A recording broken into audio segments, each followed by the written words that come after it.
Salut à tous, bon je suis ici avec Dominique, salut Domi. Bonjour Patrick. Alors on est ici en Alsace du Nord. En Alsace du Nord, ouais, un petit peu au-dessus de Haguenau. Dans une cave qui est bas de plafond comme on peut le voir, mais qui nous a permis de mettre une petite installation sympathique. Avec un jardin tout aussi sympathique d'ailleurs. Le jardin est très sympathique, un petit peu japonisant, avec pas mal d'érables, c'est joli. Très joli. Alors bon, ben ça de toute façon vous voyez dans la vidéo, il n'y a pas de souci. Ici on va expliquer un petit peu le fonctionnement de la filtration. Voilà, alors la filtration elle est un petit peu... Bon, elle est bien, elle est technique, mais elle est simple. Donc on a une bombe de fond dans ce bassin, on a un skimmer, donc on a 2 tuyaux de 110 qui arrivent, on a mis un filtre à gris, derrière on a mis une pompe pression, derrière on a un super bide, ensuite on a 2 combos UV et retour au bassin. Le tout est automatisé, donc on a la pompe qui est sur un régulateur de fréquence, donc on peut diminuer la puissance de la pompe en diminuant la consommation. Le super vide, il est sur un automatisme pour faire les vidanges automatiques. Et puis les combos UV produisent donc des UV et de l'ozone en même temps. Bon, ben, je vais te laisser le micro là, puisqu'on n'a pas trop de place, puis tu vas nous expliquer tout ça en détail. Ouais, volontiers. On a donc nos 2 entrées en 110. Donc il y en a un qui vient du skimmer, l'autre qui vient de la bombe de fond, avec des vannes à l'entrée pour pouvoir les fermer, pour pouvoir travailler sur le filtre. Alors le nouveau filtre Super Sieve a 3 entrées en 110, donc comme j'en avais besoin que de 2, on a bouché la 3e. Ensuite on a le Super Sieve, où il y a pour le moment un couleur que de plastique, parce que sinon ça fait du bruit, comme vous pouvez entendre. Donc ici il y a une régulation automatique, c'est-à-dire qu'il y a un petit flotteur, ce qui fait que si maintenant il y a trop d'eau qui arrive, il y a le flotteur qui monte et qui automatiquement ferme l'arrivée d'eau, ou qui se régule automatiquement comme vous pouvez voir. À la sortie, on a donc le Super Sieve, de nouveau 2 sorties possibles. Là j'en avais besoin d'une vu le débit, donc j'ai mis un moteur Ebara. C'est un gros moteur qui produit normalement 45 m3/h, qui consomme aussi en conséquence, mais comme il y a un régulateur de fréquence, on va descendre. Ensuite, il y a l'entrée dans le Super Bide par le haut. Ici, vous voyez qu'il y a une entrée et une sortie avec une vanne, donc ça c'est l'automatisme. Quand il y a la programmation qui se met en route, il va 1. Couper le moteur, 2. Fermer la vanne du moteur, 3. Ouvrir la vanne d'évacuation vers les égouts. Donc pareil, là le Super Bide, il y a l'eau qui rentre, il y a donc un tuyau au fond qui est percé de partout. L'eau elle passe là à travers, les bides se retrouvent à cette hauteur.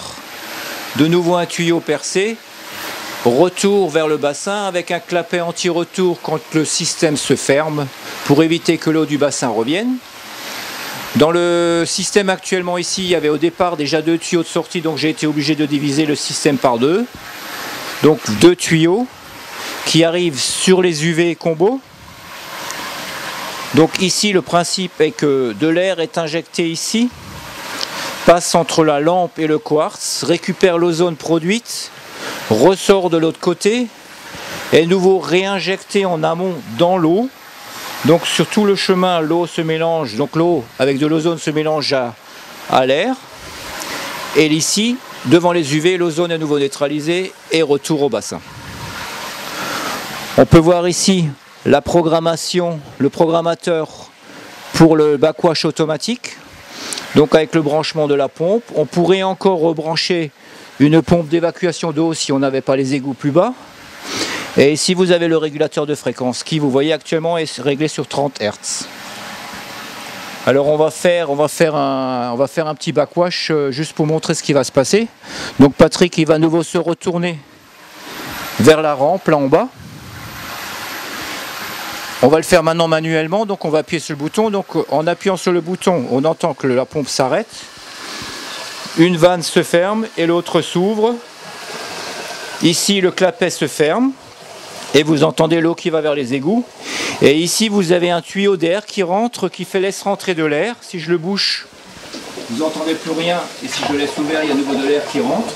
Donc vous avez là-dedans de l'air qui monte, qui par le resserrement est obligé de secouer les bides. Donc les bides sont bien secoués. Donc là maintenant le niveau est en train de descendre, descendre, descendre, descendre, descendre. Et quand il est vide, le système se remet en route. Donc voilà, on va le remarcher automatiquement. Donc vous avez de nouveau la vanne qui se ferme des égouts, l'autre vanne qui s'ouvre, Dès que c'est fini, il y a la pompe qui se remet en route. Donc là, elle démarre tout doucement, vu que c'est un régulateur de fréquence, donc elle monte tout doucement en puissance. Et vous avez à nouveau le circuit normal qui part dans l'autre sens. Voilà. Donc vous voyez, c'est un système très simple, pratique à installer, qui ne demande pas beaucoup de place et qui marche tout seul. Donc voilà Patrick, tu vois, comme c'est très simple. Donc, Effectivement, bon, très peu d'encombrement avec un système comme ça, c'est l'avantage évidemment de pouvoir bénéficier d'une filtration quand même très top. Alors le système, comme dit, si maintenant on n'utilise pas les automatismes, donc si on ne prend pas de régulateur de fréquence et si on fait la fermeture et l'ouverture des vannes manuellement, ce qui est faisable aussi, c'est un système qui ne coûte pas cher. On va avoir un ensemble filtre à grille, pompe, plus superbide, sans les tuyauteries maintenant, qui va tourner à 2500 €. Et ça permet de filtrer un bassin de 50 m3 sans problème. 50 m3 raisonnablement chargé. Voilà, exactement. D'accord. Ben voilà, j'espère que vous aurez appris quelque chose. Et puis, bon, c'était bien sympathique d'être ici. Superbe réalisation, superbe bassin ici. Tout, il n'y a rien à redire. Hein. Le propriétaire, c'est un passionné. Il doit être à son 4e ou 5e bassin. Donc là, je pense que maintenant, il va y rester à celui-là. Il a l'air pas mal. Donc, les poissons ont l'air de se porter bien. Ils aiment bien.